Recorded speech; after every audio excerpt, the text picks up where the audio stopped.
Fred, what do you got? But do you want to throw something out on the way out? No. Okay.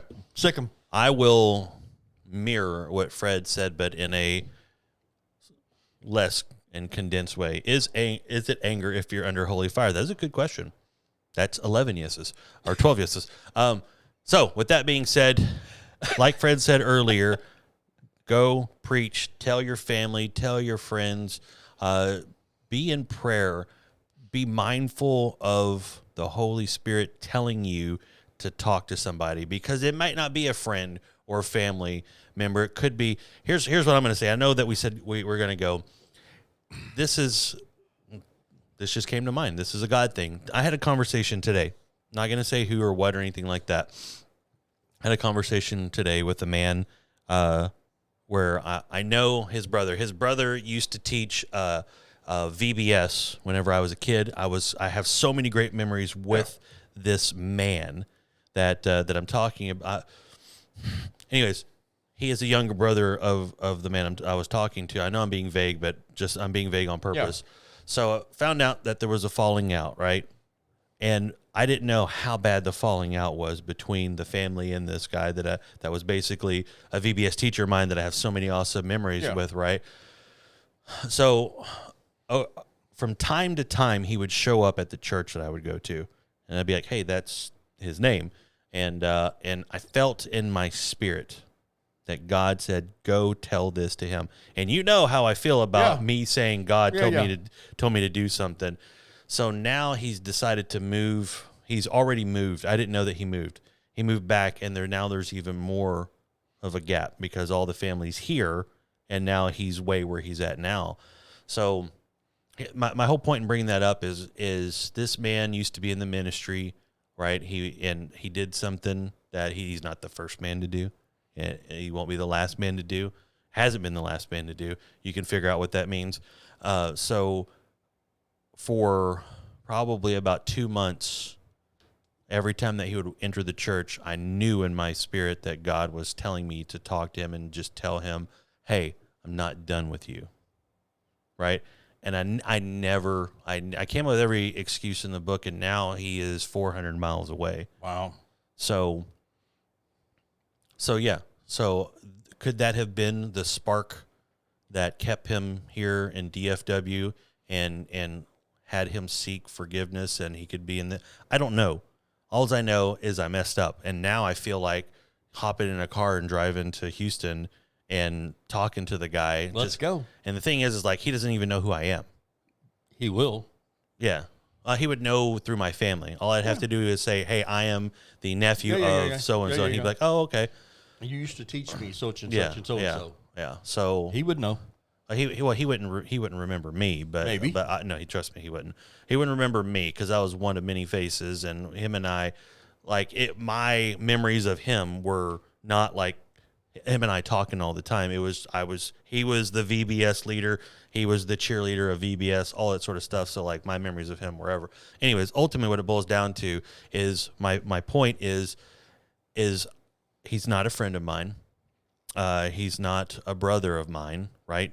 And God told me to speak to him, and I didn't. So I'm just telling you to be mindful of people around you and of the Holy Spirit, because God could be telling you to go talk to him. Just a small interaction could be another seed. Right. Could water, could bloom, because there's a fracture inside of that family because of the stuff that went on a long time ago. A long time ago. And I didn't know how bad the fracture was. So the whole point is that. And Will, if you would maybe message me in Twitter and let me know, or if you're going to be in Texas or how close you are, because I know last time you were in town, you went and saw Jono. I wouldn't be opposed to if we Fred can drive that. Yeah, far we can easily. We can drive to meet up with Jono. We love Jono. Yeah. So, anyways, just go out there, preach, and in that specific case, there was a cowardness because I came up with every excuse in the book not to go and talk to him. I'm like, I'll see him next time, but I didn't know that he was planning on taking off. Yeah. So I have a list of individuals that I neglected. One fellow was my neighbor. and a young guy, and had some kind of injury and was disabled, and he lived right next door to me. I mean, we lived on the same steps, and Father asked me to go invite him to church and tell him, and he hung himself. And his wife went home and found him at the top of the stairs. I did not do my part. There's a young lady over here a year ago, and I was supposed to call her and check on her. And I did not. And she is also dead. I'm not sure how she met her demise, but she is no longer with us.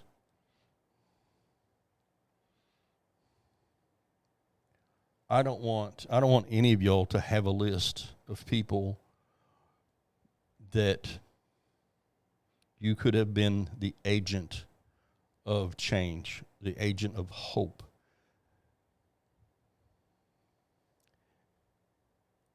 It's not good to have them. It's just not.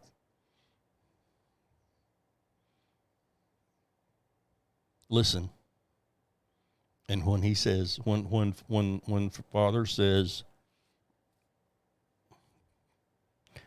just go, shake their hand, look at them, look them in the eyes, and engage with them. Even if it's not a spiritual conversation, validate their humanity, invest in their being. You may be the only person that is encouraging them. We don't know what happens behind the doors of these people's homes. We don't know what they're dealing with in their own mental state. We don't know what they're dealing with from emotional abuse or physical abuse from family or from others. We don't know. To have somebody that simply says, dude, how you doing today? And mean it, not just pass it off. How you doing? Because when you look somebody in the face and you say, how are you really doing? How are you really doing? What do you need from God today? And then wait for them to answer. And whatever they say, pray right then for them, for that, knowing that God is working through you for that miracle, for that moment of sustaining life and hope for them. Because they may be alone. They may be on the edge of ending their own life. And you may be the person, the only person on the planet that reaches out to them and really care. And they save their life. And it saved their life. It takes huge cojones in the spirit to do that. Don't be a coward. Don't be a coward. Don't be a coward like I have been. Don't get a list.